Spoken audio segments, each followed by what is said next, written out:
गुरुसंयुक्तं नित्यं ध्यायन्ति योगिनः कामं मोक्षदं चैव ओंकाराय नमो नमः।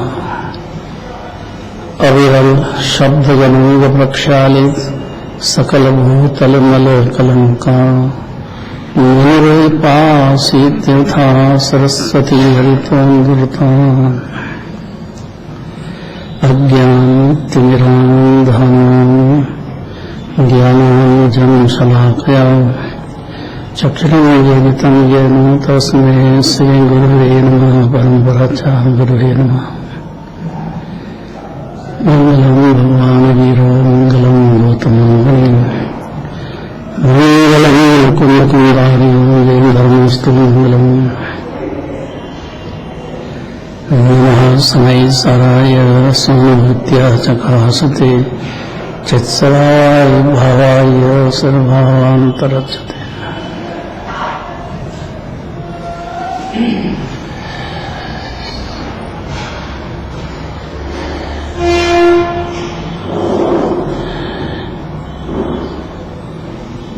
आज सब प्रसन्न क्यों है? ऐसी क्या बात है कि सब प्रसन्न हो रहा है? नाचना गाना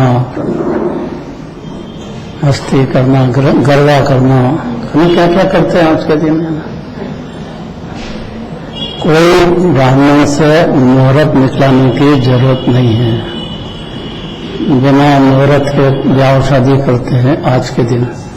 मंगल दिन है, बिना सब में अनुमति भी हो ना, उनमें भी यही है, क्योंकि ये तीन लोग के नाथ का मोक्ष कल्याण हुआ था। उनके अभी मुनि दशा में आहार दान की जो प्रक्रिया हुई है उसमें सब जन तीन लोग में आनंद हो गया है। आहार दान तो मुनिराज का हुआ, तो प्रसन्न तीन लोग क्यों हुआ? ये अनिल जी का जवाब है। भाई आपको क्या प्रसन्नता है?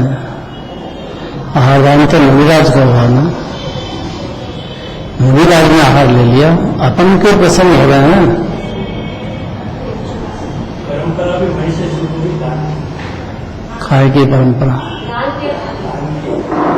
दान की, आहार दान की। अच्छा, तो पहले कोई मुनिराज होते नहीं थे? 3.9 करोड़ है अभी। अरे तीनों काल में इतनी संख्या कभी कम नहीं होने वाली है। कितनी? तीनों काल में एक भी कम नहीं होगा और ज्यादा भी नहीं होगा। ये कोई से भगवान होते हैं। जैसे मुनिराज भी तीन लोग तीन काल में हर समय हर क्षण की बात है। अनिल जी कितने? आप जरा संख्या विस्तार से बोल दो, क्योंकि इतने में बुझनी पड़ती है।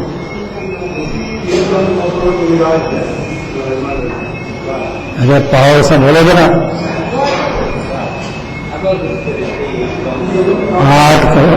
8 करोड़ 97 लाख। ये बोले तो थोड़ा महीना आ रहे। कितने हैं तीन लोग में?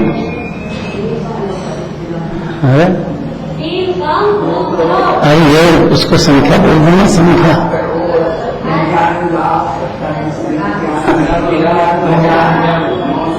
महिला में से बोलना देना।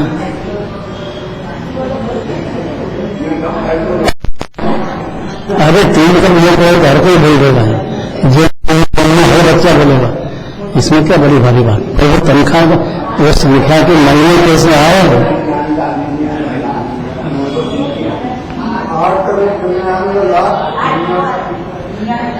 हमने महिलाओं से पूछा है, आप क्या बोलोगे?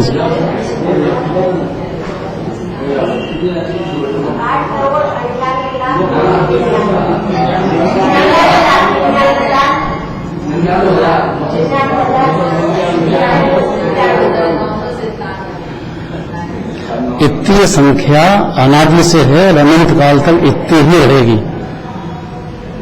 इतने जीव नित्य निरोध से निकलेंगे और इतने जीव मुनिराज होकर के सिद्ध हो जाएंगे। ये शाश्वत नियम है, केवल ज्ञानी परमात्मा ने देवधनी में कहा है।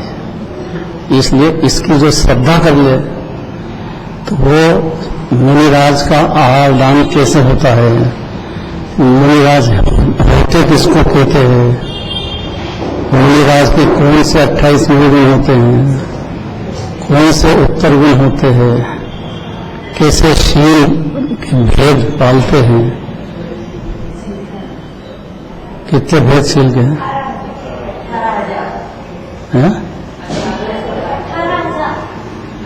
और उत्तर भेद 84 लाख उत्तर भेद पालते हैं मुनिराज। अगर ये व्यवहार नहीं है तो मुनिराज मानना नहीं उनको, क्योंकि जिनके व्यवहार ही नहीं है उनको निश्चय होते ही नहीं।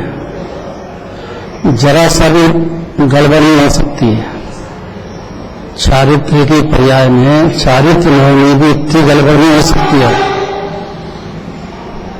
उसकी ये बाढ़ बांधते हैं, क्योंकि अनादि से सुबुद्धि है जीव को, स्त्री को पुरुष में, पुरुष को स्त्री में, ये अनादि से चल रही है। स्त्री पुरुष की बात नहीं, जीव मात्र की बात कर रहे हैं। मैथुन संज्ञा आज की नहीं है और सबसे खतरनाक संज्ञा है,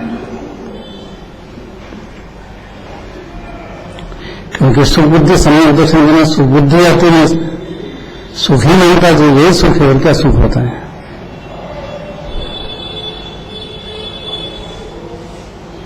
थोड़ा ध्यान से सुनना चाहिए।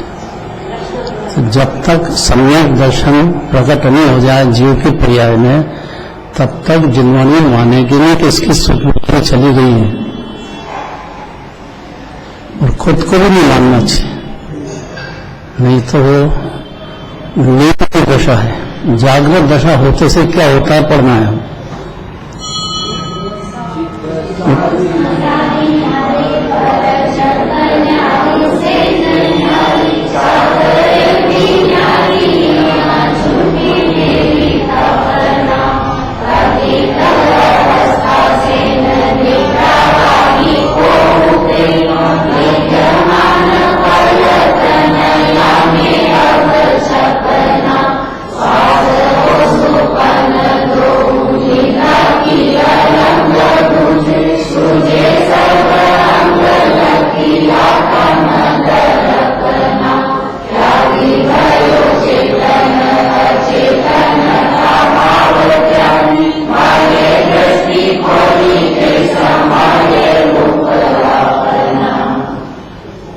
जिस क्षण जीव को सम्यक ज्ञान प्रकट हो जाए,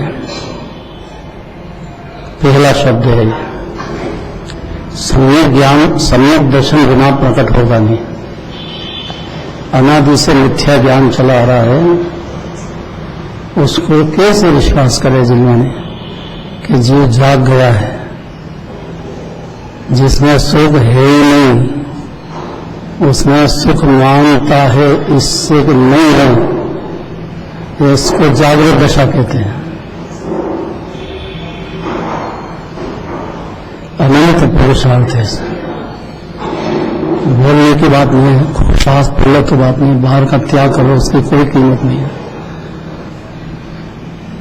क्योंकि अनादि का मामला है ये, और अनंत काल फिर सामने आने वाला है। गंभीरता से सुनेगा, विचार करेगा, और जब निश्चय करेगा यही सत्य है, और ये भी समझ के 84 लाख में अकेला भटक रहा हूं अनादिकाल से, कोई शरण नहीं है,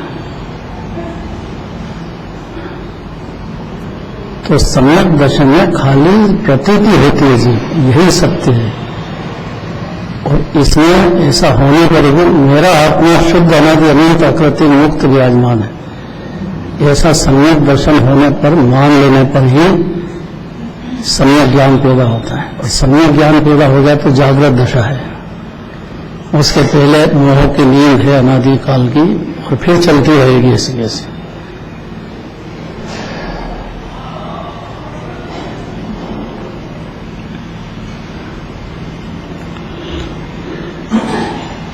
एक एक शब्द बदलने वाला नहीं है,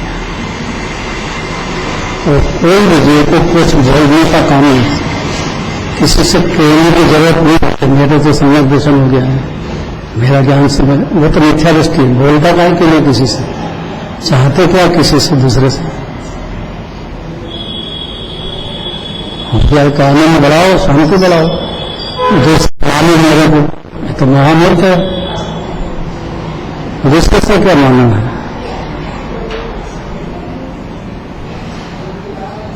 कड़क बात है।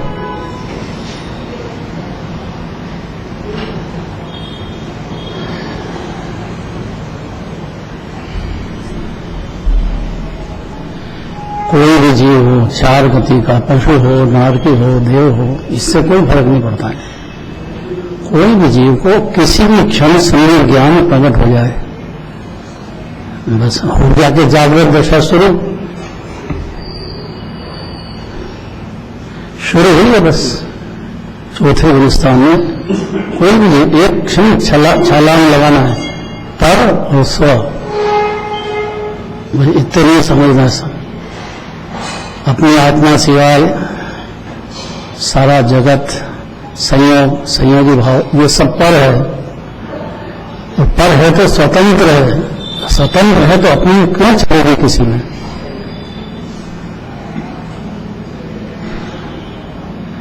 इतने में आत्मानुभूति प्रकट होती है, होती है तब ज्ञान जागृत होता है, अर्थात ज्ञान सोया हुआ जाग जाता है। तब क्या होता है देखो, जब सम्यक ज्ञान प्रकट हुआ उस क्षण से जीव विचारता है। उसके पहले विचारना, कुछ को सुनना, ये सब बाहर फालतू की बातें, बाहर की।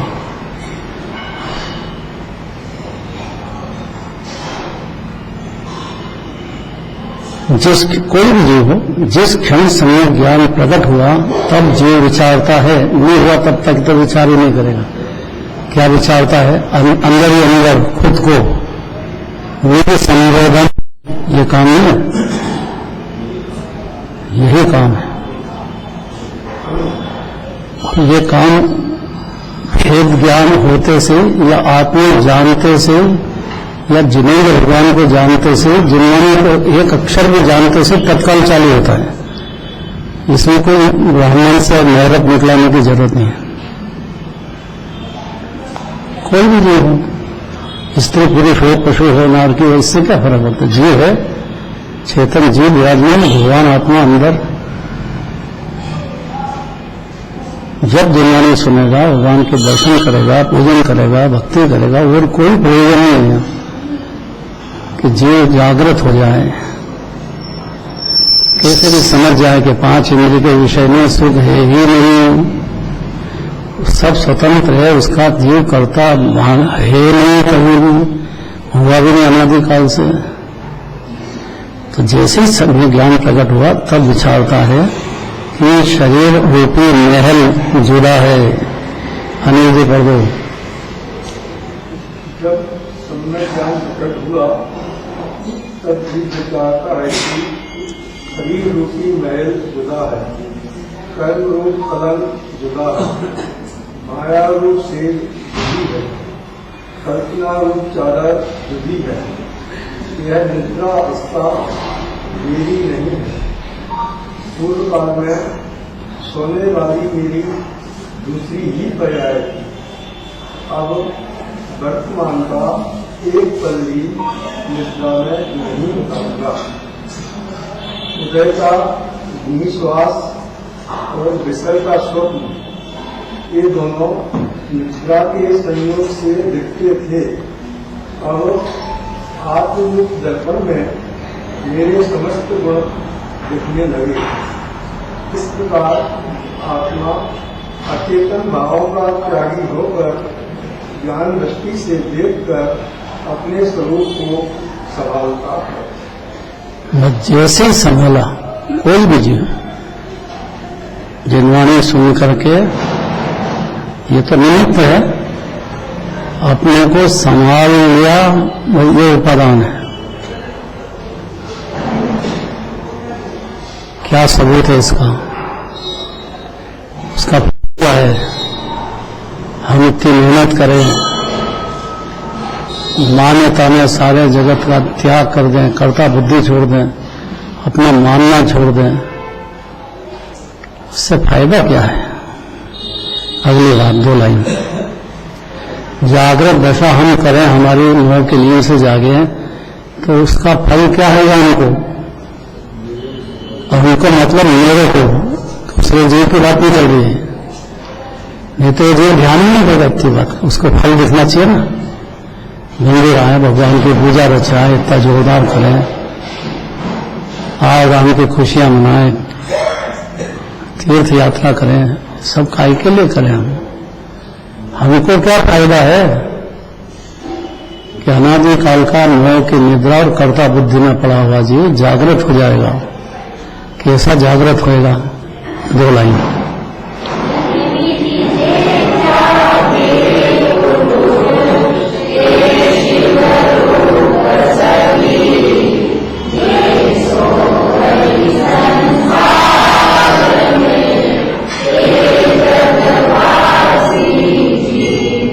अब इसमें 2 काम करेंगे, पर्याय में, ध्रुव में। दोनों दृष्टि से चिन्मयी विस्तार करेगी। पर्याय दृष्टि से बात करेगी तो चौथा गुणस्थान, 5वां गुणस्थान, छठा, ये क्रम बताएगी 14 गुणस्थान का।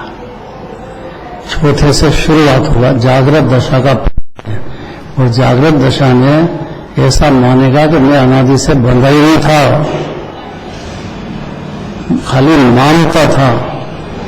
परिणति में जो राग हुआ था, कर्म बंधे थे तो कर्म बंधे थे, मैं कब बंधा? मेरे को कर्म से कोई डरने की जरूरत नहीं है, बंधा ही नहीं, मेरे को छूटे ही नहीं। कैसे पाप का उदय आ जाए, नरक पशुगति चले जाए, जीव को क्या तकलीफ? संयोग कैसा भी मिले तो जीव तो अलग है ना देह में।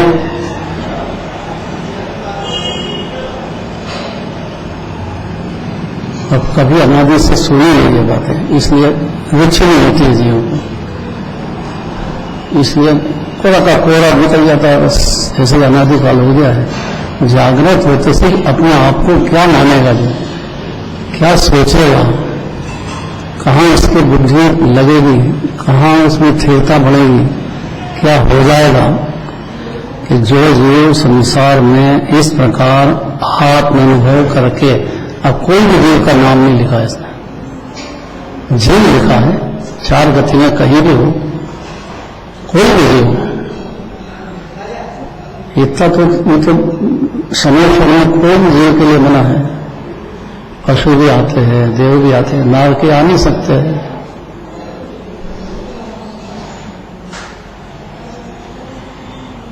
समर्षण तो है कि नहीं, समर्षण मतलब भगवान जो विराजते हैं, जब इनको पूर्ण खत्म हो गया पर्याय में से, साता असाता के उदय खत्म, खाली हत्या कर्म रहेगा संयोग में, इसलिए शरीर है, आयु कर्म है, नाम कर्म है, लेकिन वो बाहर ही बाहर है। अभी भी किसी जीव को कोई दुख नहीं देते हैं, कल्पना है, आसक्ति है तो दुख कर लेता है जी, ज्ञानी भी के भी होता है, मुनिराज के भी होता है, लेकिन वो साधक दशा है। के बाद अब क्या दुख रह गया भगवान को? तो जागृत दशा में अपने को भगवान की जो पर्याय है उसका समुद्र मानने लग जाएगा जीव। बस यहीं से जैन शासन शुरू होता है। वो एक समय की पर्याय है, अरम भगवान की हो, शिव भगवान की हो, मुनिराज की हो, और उसकी उम्र कितनी है? अरे जोर से बोलो यहाँ, ये याद रखना बहुत कठिन है। तो फिर मिथ्यात्व की उम्र कितनी है? क्या बात करते हैं, कैसी बात करते हैं? इतनी सरल बात हो सकती है? एक क्षण की बात है बस।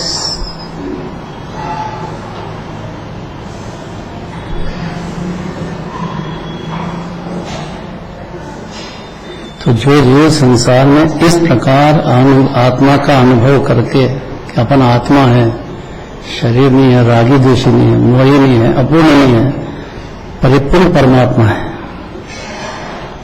पहले से ऐसे है, अनादि से ऐसे है। खुद जीव अर्थात मैं वो सदैव मोक्ष रूप ही है। अब ये बहुत कठिन है कि मोक्ष तो 13वें स्थान में, भाव मोक्ष होगा, द्रव्य मोक्ष तो ठेठरन भगवान सिद्ध भगवान होंगे तब होएगा। कि वो बात संयोग की है, मेरी नहीं है, क्योंकि मैं आत्मा हूं। फिर आप कैसे है? मैं तो पहले से मोक्ष स्वरूप हूं। अगर ये हजम कर गया जीव, उसी क्षण जागृत हुआ, नहीं तो नहीं फिर सोया हुआ है। उसको नहीं कितना भी चलता हो, उससे कोई फर्क नहीं पड़ता है। सम्यक दर्शन में, सम्यक ज्ञान में कोई फर्क नहीं पड़ता। और जो आनंद शुरू हो गया, आनंद आत्मा का रस, वो हर क्षण चलेगा, बंद नहीं होगा, बढ़ते जाएगा। वो तो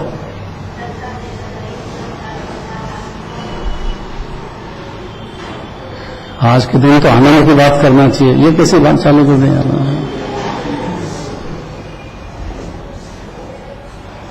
कैसे देखो अभी नाच रहे थे, गा रहे थे, महिला मंडल कैसे चोगा नृत्य कर रहे थे। जिसका हाथ में माइक बजा हो तो छोड़े नहीं थे माइक। अरे दूसरे भी सुनते हैं, उनकी भी भावना होती है। माइक की जरूरत क्या मंदिर में है?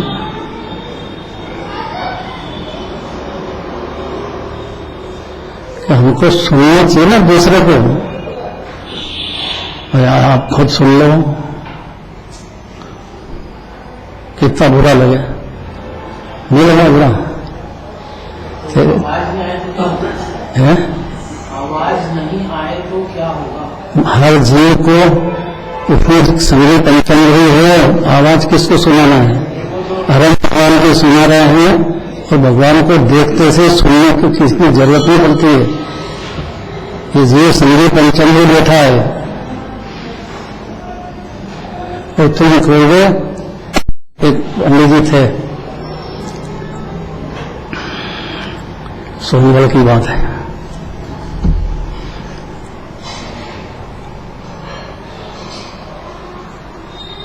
जो क्लास लेते थे हमको बहुत पसंद आती थी उनकी, चिमन भाई। अब वो अब तक किस्से कहानी बहुत सुनाते थे और हमको मजा आता था। एक किस्सा हमने सुनाया, रेगिस्तान में ऊंट बहुत होते हैं।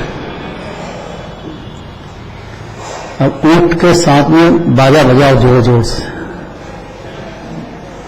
जोर जोर से बाजा बजाओ, तो ऊंट जो है ना वो सुनता नहीं है, उसको आवाज नहीं आती है। तो क्या ऊंट के ये जंगल में सुनने नहीं लगता जी, तो वो कहता है कि भैया जब ऊंट के टाइम पे मैं था और मैंने इतने जोर जोर से बाजे ही नहीं सुने, तो तुम्हारी छोटी सी थोड़ी आवाज में मैं कहां से सुन लिया?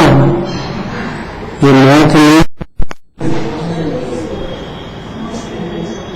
नहीं समझ में आया। देखो समझ में नहीं आया है, कौन विस्तार कर देगा इसका?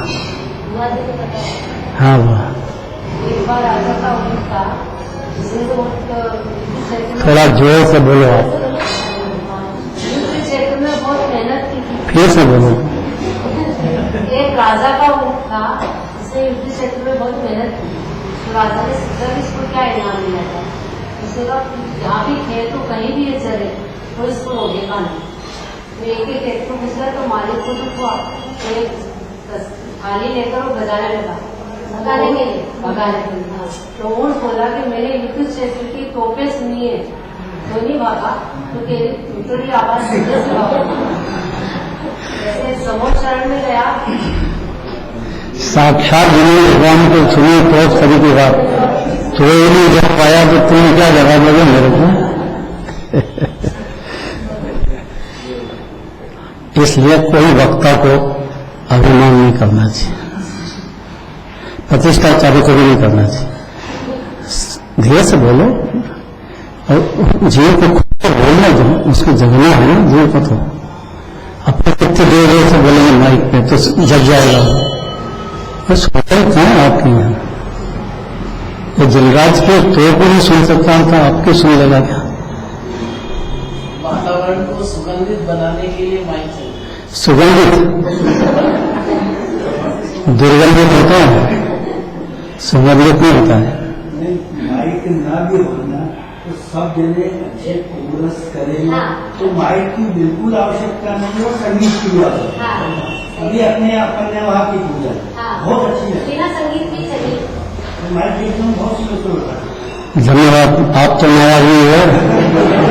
अरे हर प्रतियोगिता प्यारे नाराज होता खूब जम के। संगीत की व्यवस्था ही नहीं है।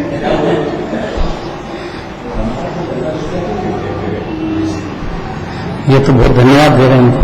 ये तो अरे आप बहुत भोले हो यार। ये जिसके हाथ में माइक आ जाता है ना, उससे छुड़ाना बहुत कठिन होता है उसको। इनके छोड़ो, वक्ता भी जो है ना दूसरे की सुनता थोड़ी है। कोई दूसरा वक्ता आ जाए तो वो कान बंद कर लेता है, वो अपनी धनी जाता है इतनी देर में, कोई नहीं सुनता किसी की। अगर भगवान की दे बनी तुम्हारी कहां से सुन लेगा वो? ये सिद्धांत की बात है। जागृत दशा में सम्यक ज्ञान होते से वो जागृत होकर ये बात समझ गया है, दूसरे को सुनाना कि ये सुनना उसका अपादान जानेगा, अपनी ताकत में बोलते नहीं, भाषा बोलना स्वतंत्र है, जीव नहीं बोलता है। आहार बोलना स्वतंत्र है, जीव खाता है। ये कब सुनेगा? जीव कभी खाए नहीं होगी कहाँ से जीव में, तो भोजन बनाया भी नहीं जीव में कभी, तो कमाया भी नहीं जीव में कभी। अब ये कैसे उल्टी सीधी बातें हैं?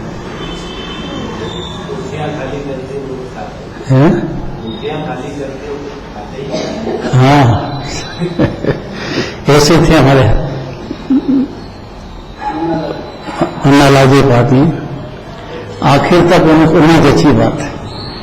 वो कहे कि आप पुण्य से धर्म नहीं होता है ऐसा हमको समझाते हो और खुद तो पुण्य करते जाते हो, तो हमको तो आप नरक भेजोगे, हमको तो, और आप देवांगनाओं के साथ बनेगे।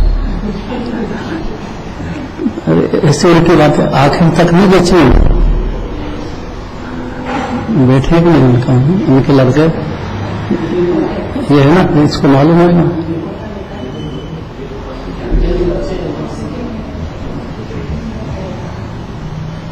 आग्रह छोड़ो अंदर से कि मैं किसी को समझा सकता हूँ, ये बात एक साधारण हो, चर्चा करो, यहाँ तक तो ठीक है, लेकिन वो आग्रह छोड़ दो तो ज्ञान हो जाएगा, जागृत दशा हो गई। आग्रह छोड़ते से शांति शुरू हो जाएगी। आग्रह तोड़ना चाह रही जिंदगी शुरुआत की बात है, फिर तो बढ़ेगा अंदर ही अंदर, चारित्र में बहुत होता है, वो अलग बात है।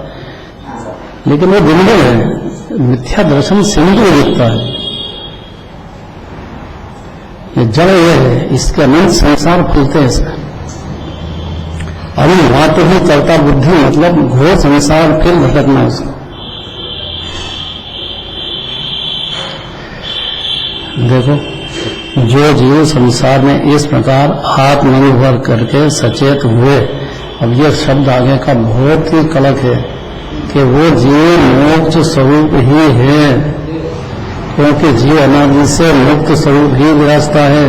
शरीर राग देश छुआ ही नहीं उसको। ये तो नींद में जीव को मोह की नींद में दिखता नहीं था, सचेत हुआ मैंने दिखा, बस इतनी सरल बात है कि भाई मैं देह से भिन्न आत्मा हूं और ये अनंत गुणों की खान है। एक एक गुण का वर्णन अपन पार है, अनंत गुण का तो जिनराज भी नहीं कह पाते हैं, तो बाकी क्या कोई कह देगा और क्या किसी से सुनना है। मोक्ष स्वरूप ही है, लेकिन जो अक्षेप पर है मोह की नींद में, कर्ता बुद्धि में, सुख बुद्धि में, परधवे की, वो सो रहे हैं, वो संसारी नाम है उनका। इनको मोक्ष स्वरूप कह रहे हैं, उनको संसारी कह रहे हैं। गजब है कि चौथे स्थान से काम है, फिर तो आनंद शांति निराकुलता बढ़ते जाना है अंदर। अमृत रस भोगे जाओ, बढ़ती चली जाएगी। जिनेंद्र दरबार से कोई खाली नहीं जा सकता है। खाली हो जाता है कि जो जिनराज का भरोसा ही नहीं है, जिनराज को मानता ही नहीं, जानता ही नहीं। मंदिर भी आ जाए तो खाली नाटक करके जाता है, बस अंदर उतारता नहीं। उतारने का मतलब जागृत दशा हो जाती हो। तो यहाँ की बात यहीं छोड़ दे, लेने जाए, अंदर नहीं संभाले, समझने का मेहनत नहीं करे, पुरुषार्थ नहीं करे तो काय के लिए आया? हो गया पूरा। अब आत्म अनुभव करके ग्रहण करने की शिक्षा देते हैं। बस ये 2 लाइन पढ़ लो, आखिरी टाइम हो गया है।